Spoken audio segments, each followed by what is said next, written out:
Sentence में किस प्रकार यूज करते हैं, और नेगेटिव सेंटेंस में interrogative sentence, interrogative negative, WH word और WH word negative, interrogative negative sentence. हमने इस टेंस की हेल्पिंग वर्ब आपको मैंने बताई थी। अब आज अपन चर्चा करने वाले हैं uses of simple present tense.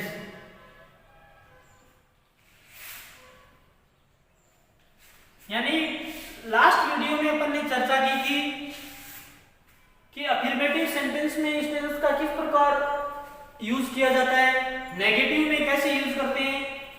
थोड़ा सा मैं रिपीट कर देता हूं कि इस टेंस की हेल्पिंग वर्ब मैंने आपको बताई थी, क्या बताई थी, डू और डज। सिंगुलर सब्जेक्ट के साथ में डज का प्रयोग किया था अपन ने, और प्लूरल सब्जेक्ट के साथ में डू का यूज किया था। अब सिंगुलर सब्जेक्ट कौन कौन से होते हैं, आई, वी, यू, दे, और सॉरी ये प्लूरल होते हैं, इनके साथ में डू का यूज किया था। और singular subject he, she, it, name, इनके साथ में अपन ने डज का प्रयोग किया था। और डू और डज के साथ में हमेशा V1 का प्रयोग होता है। किसका प्रयोग होता है, V1 का यूज होता है। जब क्रिया में एस एस लग जाता है तब डू और डज हटा देते हैं अपन, और जब एस एस हटता है तब डू और डज का प्रयोग अपन करते हैं। और प्लूरल शब्द के साथ में अकेली V1 का भी प्रयोग किया जाता है। तो ये चीज अपन ने लास्ट वीडियो में सीखी थी कि सेंटेंस हिंदी से इंग्लिश में और इंग्लिश से हिंदी में किस प्रकार ट्रांसलेट किया जाता है। चाहे बड़ा सेंटेंस हो चाहे कोई छोटा वाक्य हो, हम आसानी से इस टेंस का हेल्पिंग वर्ब डू और डज का प्रयोग करके तथा V1 या वर्ब में ऐसे एस लगा करके प्रयोग किया था। एक मैंने आपको नोट लिखाया था इस टेंस में कि सिंपल सेंटेंसेस में अपन क्या करते हैं, सिंपल सेंटेंस जो सिंपल प्रेजेंट टेंस का जो सिंपल सेंटेंस होता है यानी साधारण वाक्य, उसमें अपन ने एक वचनकर्ता के साथ यानी singular subject example he, she, it, name, इनके साथ में क्रिया में ऐसे एस लगाया था। जबकि plural subject I, we, you, they, इनके साथ में अपन ने केवल और केवल V1 का यूज किया था। किसका यूज किया था, V1 का, वर्ब की फर्स्ट फॉर्म का। और जस्ट इसका उल्टा नेगेटिव और इंटरोगेटिव सेंटेंसेस में अपन ने क्या किया था, सब्जेक्ट क्या यूज किया था, सब्जेक्ट प्लस डू और डज प्लस V1, बाद में अदर वर्ड या ऑब्जेक्ट बोल सकते हैं अपन जिसको। ये सेंटेंस स्ट्रक्चर काम में ली थी अपन ने। नेगेटिव और इंटरोगेटिव सेंटेंसेस में हेल्पिंग और डू और डज का प्रयोग होता है। अब आज अपन चर्चा करने वाले हैं कि इस टेंस सिंपल प्रेजेंट टेंस का यूज कहां-कहां करते हैं अपन। तो हमेशा ध्यान रखना, पहला जो रूल है, पहला जो यूजेज है इसका, जो यूनिवर्सल जो फैक्ट होते हैं, यूनिवर्सल ट्रुथ बोल सकते हैं जिसको, यानी हिंदी में अपन बोल सकते हैं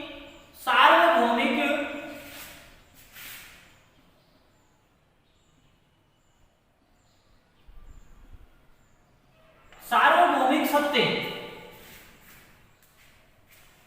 को एक्सप्रेस करने के लिए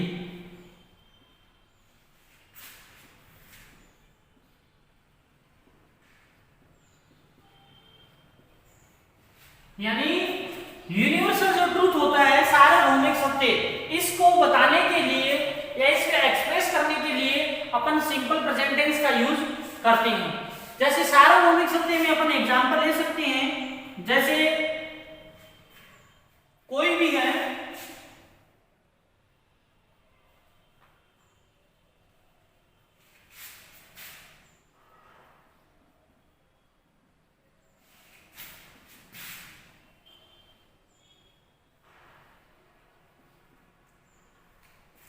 जैसे ये सेंटेंस है, कई बार ऐसे वाक्य एग्जाम में पूछ भी लिए जाते हैं, पूछे भी गए हैं, पीछे कक्षा बोर्ड एग्जाम में, the sun rise in the east.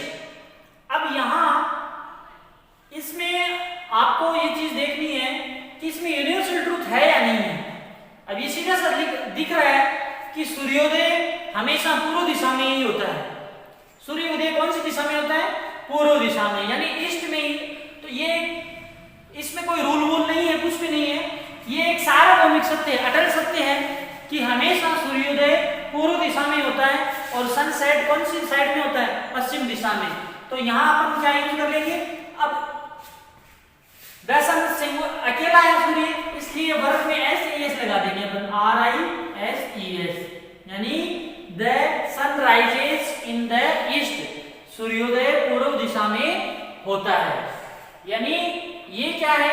एक यूनिवर्सल ट्रुथ बात है कि सूर्योदय हमेशा पूर्व दिशा में ही होता है। अब यहां जैसे एक एग्जांपल और बता देते हैं, द सन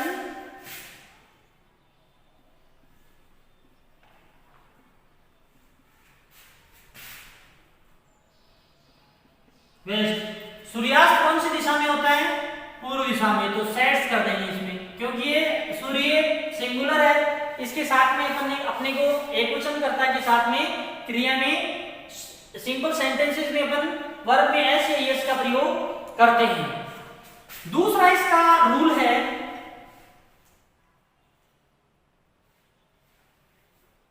कि साइंटिफिक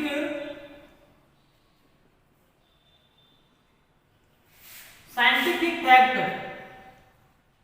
यानी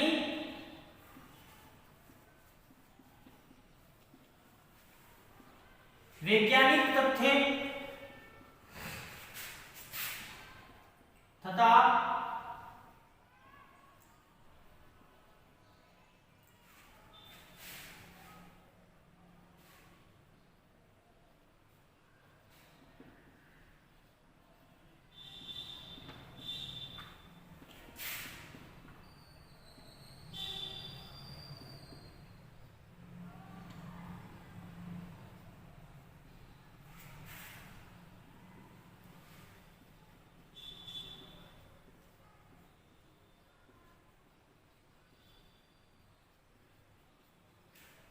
बताने के लिए, यानी वैज्ञानिक जो तथ्य होता है और गणितीय जो तथ्य होता है, इनको एक्सप्रेस करने के लिए अपन सिंपल प्रेजेंट टेंस का यूज करते हैं। अब एग्जांपल देखते हैं अपन, जैसे टू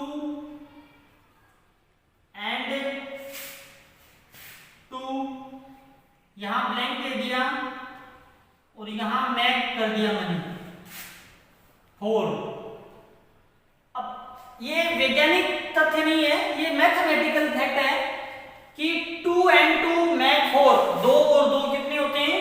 4 होते हैं।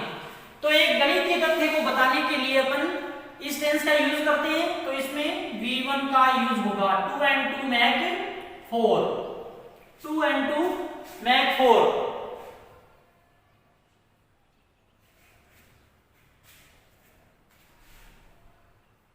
वैज्ञानिक तथ्य की बात करते हैं तो यहां लिख दूं मैं वाटर, यहां बॉइल कर दिया, ये ब्लैंक दे दिया मैंने यहां एट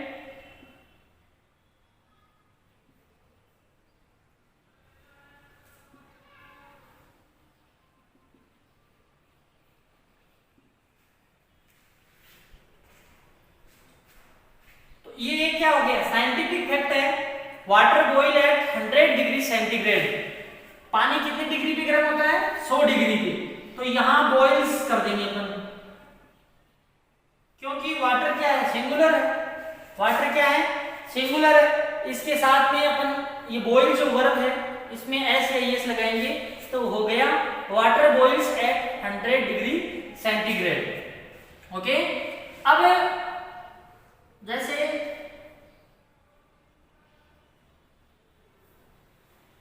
वाटर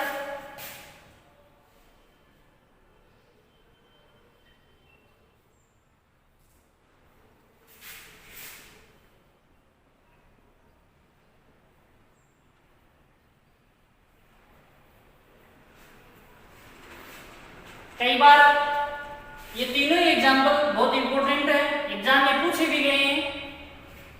अब water freeze at 0 degree centigrade, पानी जमता कब है 0 डिग्री सेंटीग्रेड में, तो यहाँ फ्रीजेज हो जाएगा, FREEZES, फ्रीजेज।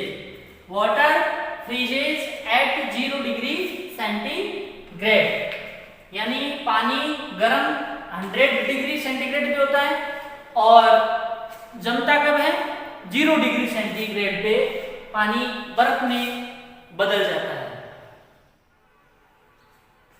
ये साइंटिफिक फैक्ट और मैथमेटिकल फैक्ट के रूप में अपन ने चर्चा की। एक यूनिवर्सल ट्रूथ के बारे में बताया, एक जो प्रोवर्ब होती है ना उसके साथ में अपन इस टेंस का यूज करते हैं।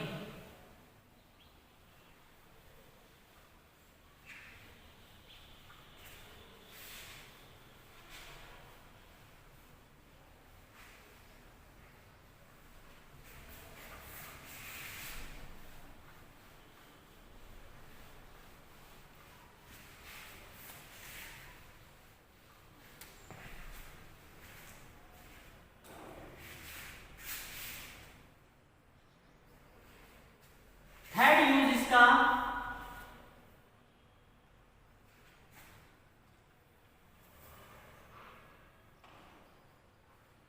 हैबिचुअल एक्ट, यानी आदतन क्रियाएं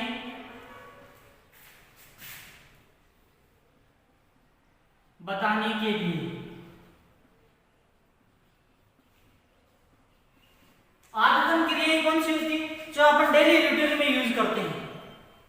अपन डेली रूटीन में यानी हमारी जो दैनिक क्रियाएं हैं उनको बताने के लिए अपन सिंपल प्रेजेंट टेंस का यूज करते हैं। जैसे आई, यहां मैंने गो लगा दिया, for a walk every morning, ठीक है, या इन द मॉर्निंग भी कर सकते हैं। अब यहां क्या हो जाएगा, गो का गो ही रह जाएगा, क्योंकि आई प्लूरल में आता है, प्लूरल सब्जेक्ट में, और प्लूरल सब्जेक्ट के साथ में अपन वीगन का यूज करते हैं, ना कि वर्ब में एस या ईएस लगाते हैं। ये आपको ध्यान में रखना है। ये हैबिचुअल एक्ट के लिए, आदतन क्रियाएं बताने के लिए अपन किसका यूज करते हैं। जैसे दूसरा है कि माई फादर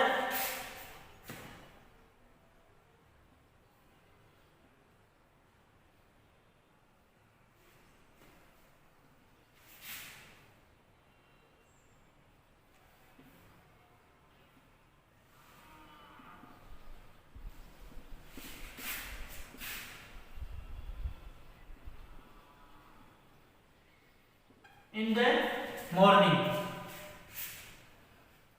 अब ये भी क्या है, आदतन क्रियाएं हैं, तो यहाँ माई फादर सिंगुलर है, एक क्वेश्चन करता है, इसलिए इसके साथ में ऐसे ऐसे लगा देंगे, तो क्या हो जाएगा, my father gets up at 5 o'clock in the morning, मेरे पिताजी सुबह 5 बजे उठते हैं।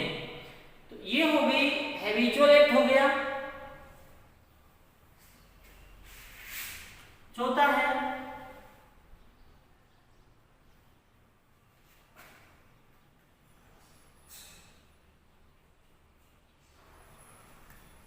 प्रोवर्ब,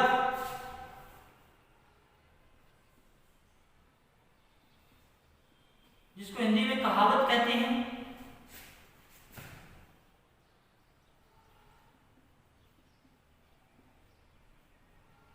ये यूजेस ही आपके एग्जाम में पूछे जाते हैं बताने के लिए। प्रोवर्ब कहावत बताने के लिए अपन सिंपल प्रेजेंट टेंस का यूज करते हैं। जैसे honesty is the best policy. दूसरा है मैन इज मॉर्टल, कि मनुष्य क्या है, नश्वर। तो इन चीजों को शो करने के लिए अपन या प्रोवर्ब को बताने के लिए अपन सिंपल प्रेजेंट टेंस का यूज करते हैं। अब एक यूज हो रहा गया लास्ट यूज इस टेंस का, उसकी अपन चर्चा कर रहे हैं कि भविष्य में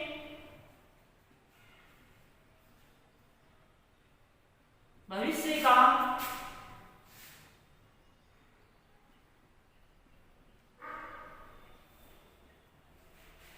नियोजित कार्यक्रम बताने के लिए, जो फ्यूचर का जो फिक्स जो कार्यक्रम होता है, फिक्स प्रोग्राम होता है, उसको बताने के लिए अपन सिंपल प्रेजेंट टेंस का यूज करते हैं। जैसे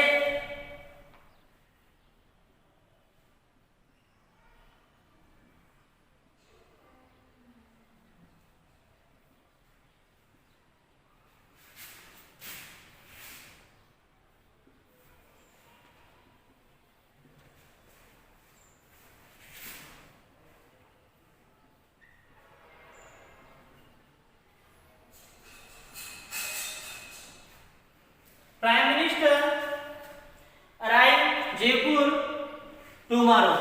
अब विद्यार्थी क्या आप लोग क्या करते हो, ये टुमारो शब्द देखते ही आप इसको फ्यूचर सिंपल टेंस मान लेते हो और इसमें शैल या विल का प्रयोग कर देते हो, तो वो वहां गलत हो जाता है। तो ये भविष्य में फिक्स कार्यक्रम है, भविष्य का नियोजित कार्यक्रम है, तो इसमें अपन सिंपल प्रेजेंट टेंस का यूज करते हैं। तो यहाँ क्या आ जाएगा, प्रधानमंत्री सिंगुलर है, इसलिए यहां पर किसका यूज करेंगे, अराइव का यूज करेंगे। ये अपन ने चर्चा की 5 कंडीशन में अपन किसका यूज करते हैं, सिंपल प्रेजेंट टेंस का यूज करते हैं। यानी पहला मैंने आपको बताया था यूनिवर्सल फैक्ट के रूप में, यूनिवर्सल जो ट्रूथ होते हैं, जो सार्वभौमिक जो सत्य होता है, उसको अपन एक्सप्रेस करने के लिए सिंपल प्रेजेंट टेंस का यूज करते हैं। 2-3 एग्जांपल के द्वारा अपन ने समझा। और जो सेकंड इसका यूज है सिंपल प्रेजेंट टेंस का, उसमें अपन मैथमेटिकल जो फैक्ट होता है और जो साइंटिफिक जो फैक्ट होता है, वैज्ञानिक तथ्य और जो गणितीय तथ्य होता है, इनको एक्सप्रेस करने के लिए या बताने के लिए अपन इसी टेंस का यूज करते हैं। और तीसरा अपन ने देखा हैबिचुअल एक्ट, यानी जो हमारे प्रतिदिन की जो आदतन जो क्रियाएं होती है, उनको बताने के लिए अपन इस टेंस का यूज करते हैं, सिंपल प्रेजेंट टेंस का। और चौथा इसका जो यूजेज है वो है प्रोवर्ब बताने के लिए। जितने भी लोकोक्तियां, फ्रेजेस, इडियम्स यानी मुहावरे वगैरह बताने के लिए अपन क्या है, इस टेंस का सिंपल प्रेजेंट टेंस का ही यूज करते हैं। ठीक है। और लास्ट इसका यूजेज है भविष्य का नियोजित कोई कार्यक्रम हो, यानी इन फ्यूचर कोई अपना फिक्स प्रोग्राम हो, तो उसको शो करने के लिए, उसको एक्सप्रेस करने के लिए अपन इस सिंपल प्रेजेंट टेंस का यूज करते हैं। तो ये इतनी 5 प्रकार के, इनसे अलावा एग्जाम में इनसे बाहर कुछ जाता भी नहीं है। यानी ये कई बार जो यूनिवर्सल ट्रूथ वाला एक ये भविष्य में जो नियोजित जो फिक्स प्रोग्राम है इन फ्यूचर, उसका एग्जाम्पल पूछ लिया जाता है एग्जाम के अंदर। तो अब आगे अपन नेक्स्ट चर्चा करने वाले हैं प्रेजेंट कॉन्टिन्यूअस टेंस की। अब अपन जो दूसरा जो टेंस है इसका कौन सा,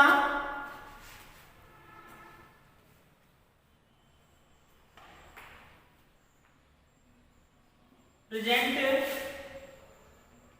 कंटिन्यूअस, इसको प्रेजेंट प्रोग्रेसिव टेंस भी कहा जाता है।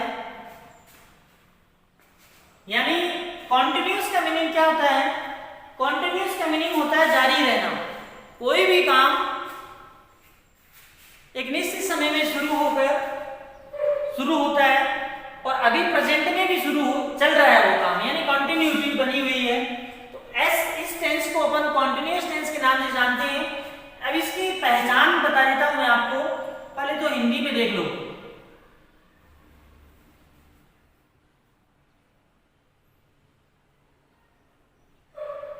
हिंदी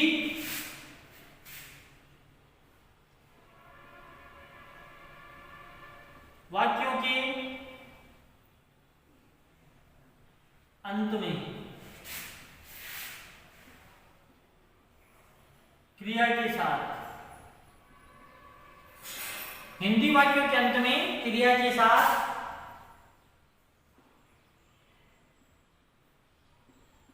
रहा है, रही है, रहे हैं, रहा हूं, ये शब्द हिंदी के वाक्यों में आते हैं। जैसे मैं मेरे भाई के साथ क्रिकेट खेल रहा हूं, मैं अपने दोस्तों के साथ वहां घूमने जा रहा हूं। तो ये शब्द ये हिंदी में पहचान काम आती है, रहा है, रही है, रहे है। इंग्लिश में जो एडवर्ब ऑफ टाइम होता है इस टेंस का, वो क्या होता है देखो,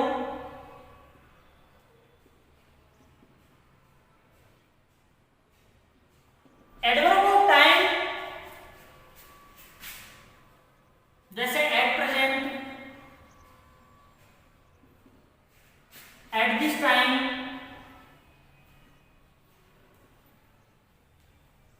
एट दिस मोमेंट,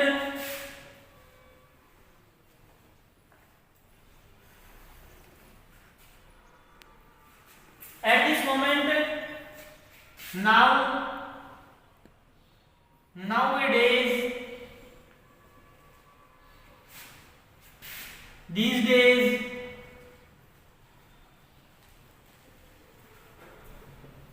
ये इतने वर्ड इसके एडवर्ब ऑफ टाइम में माने जाते हैं। At present, eight this time, at this moment, now और नाउअडेज और दीज डेज, ये इस टेंस की एक इंग्लिश में अपन पहचान बोल सकते हैं जिसको, और जिसका दूसरा नाम क्या होता है, एडवर्ब ऑफ टाइम। जैसे हिंदी में किसी सेंटेंस को देख करके अपन उस पहचान से अपन पता करते हैं कि ये सिंपल प्रेजेंट टेंस का है, या प्रेजेंट कॉन्टिन्यूअस का है, या प्रेजेंट परफेक्ट का है, या पास्ट टेंस का है। उसी प्रकार इंग्लिश में कुछ वर्ड्स होते हैं जिनको अपन एडवर्ब के नाम से जानते हैं। तो इन वर्ड्स की एडवर्ब ऑफ टाइम की सहायता से अपन सेंटेंस को देखते ही अपने माइंड में वो पूरा टेंस आ जाता है कि ये इस टेंस का सेंटेंस है। अब इसकी जो हेल्पिंग वर्ब होती है, जिसको हिंदी में सहायक क्रिया बोलते हैं, वो होती है इज, एम और आर। अब देखो, इसका प्रयोग सिंगुलर सब्जेक्ट के साथ में किया जाता है, ये आपको पता है। सिंगुलर सब्जेक्ट जैसे ही, सी, इट, या नेम किसी पर्सन का, इनके साथ में होता है। और एम का प्रयोग होता है आई के साथ। ये बात भी जानते हो आप। आर का प्रयोग होता है वी, यू, दे। यानी ये क्या है, इनको अपन प्लूरल सब्जेक्ट की श्रेणी में लेते हैं, प्लूरल सब्जेक्ट के साथ। और हमेशा ध्यान रखना, जहां कॉन्टिन्यूअस टेंस आता है वहां V4 का यूज होता है। अब आप सोचोगे V4 क्या होता है, V4 को V1 प्लस जो ING का जो रूप होता है उसे ही V4 कहते हैं। मुख्य क्रिया क्या होती है इस टेंस में, V4, यानी ब्रैकेट में मैं V1 प्लस ING लिख देता हूं, कंफ्यूज नहीं होना है। यानी कॉन्टिन्यूअस टेंस में हमेशा वर्ब में ING लगा रहता है, जिसको अपन V4 के नाम से जानते हैं। ING को हिंदी में क्या कहते हैं, रहा। ING की हिंदी क्या होती है, रहा। यानी ING जब प्रेजेंट टेंस में लगता है तब रहा है हो जाता है, और जब पास्ट में लगता है तब रहा था, और जब फ्यूचर में लगता है फ्यूचर टेंस में तब रहा होगा। यानी है, था, गा, ये तीन शब्द होते हैं। है प्रेजेंट में यूज होता है, और था पास्ट में यूज करते हैं अपन, और गा, गे, गी ये शब्द फ्यूचर टेंस में काम में लिए जाते हैं। अब सबसे पहले अपन सिंपल जो सेंटेंसेस होता है, साधारण वाक्य, उसमें चर्चा करते हैं अपन। पहला वाक्य क्या है? Simple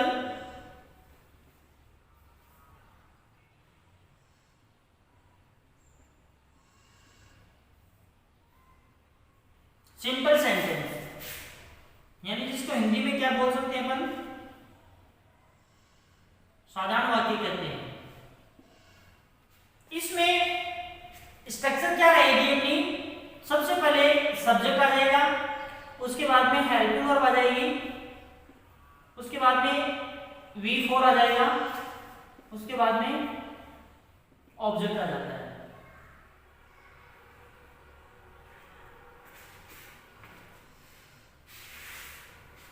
subject, helping verb, V4, object आ जाता है। ठीक है, ये सिंपल सेंटेंसेस में अपन इस स्ट्रक्चर का यूज करते हुए सेंटेंस क्रिएट करेंगे।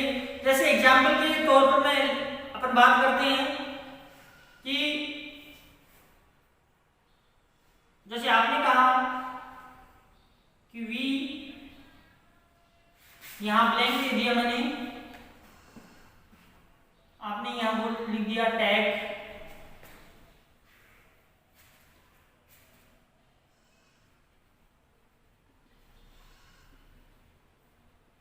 English class at this time.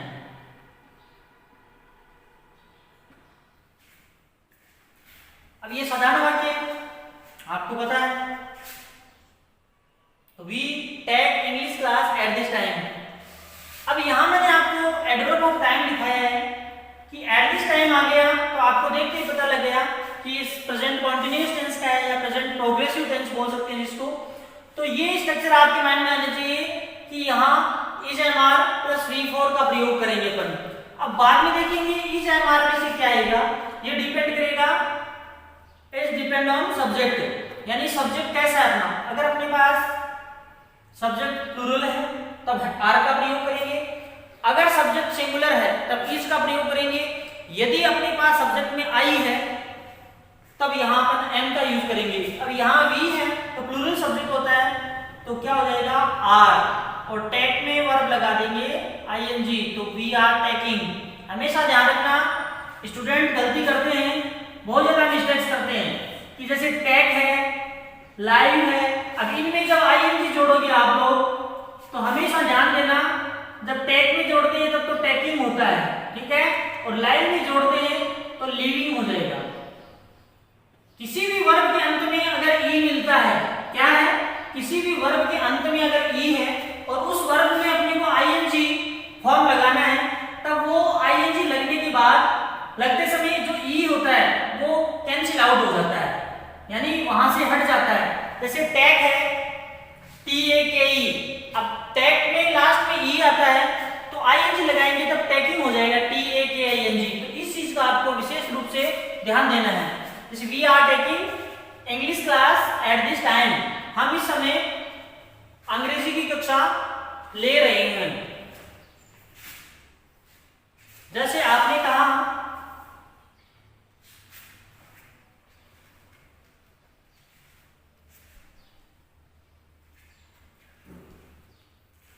I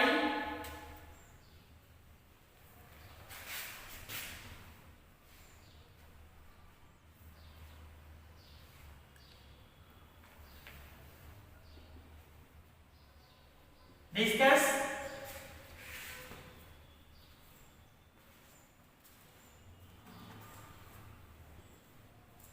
on this matter now। ये I discuss on this matter now। अब ये जो now शब्द आ गया, ये एडवर्ब ऑफ टाइम टेंस की, तो अपने को पता लग गया है कि प्रेजेंट कॉन्टिन्यूअस है, is am are plus V4 का प्रयोग करना है। अब यहाँ I क्या है, आई के साथ में किसका यूज करेंगे अपन, एम का यूज करेंगे। किसका, आई के साथ में एम का होता है, और वी यू दे के साथ में आर का, और ही शी इट नेम के साथ में इज का प्रयोग करेंगे। तो आई एम, डिस्कस में जब आई एन जी लगाओगे तो डिस्कसिंग हो जाएगा। I am discussing on this matter now, मैं अब इस विषय पर चर्चा कर रहा हूं। बाकी की जो सेंटेंसेस है जैसे नेगेटिव है, इंटरोगेटिव है, इंटरोगेटिव नेगेटिव है, WH word interrogative, WH word interrogative negative, इनकी चर्चा अपन नेक्स्ट वीडियो में करेंगे। अब जितने भी अपनी कक्षा हुई है टेंस से रिलेटेड, अगर किसी वीडियो में कोई चीज समझ में नहीं आती है या बोर्ड से कुछ स्पष्ट रूप से आपको दिखता नहीं है या किसी रूल में कोई डाउट हो तो आप बिना किसी हिचकिचाहट के आप कमेंट कर सकते हो। ओके।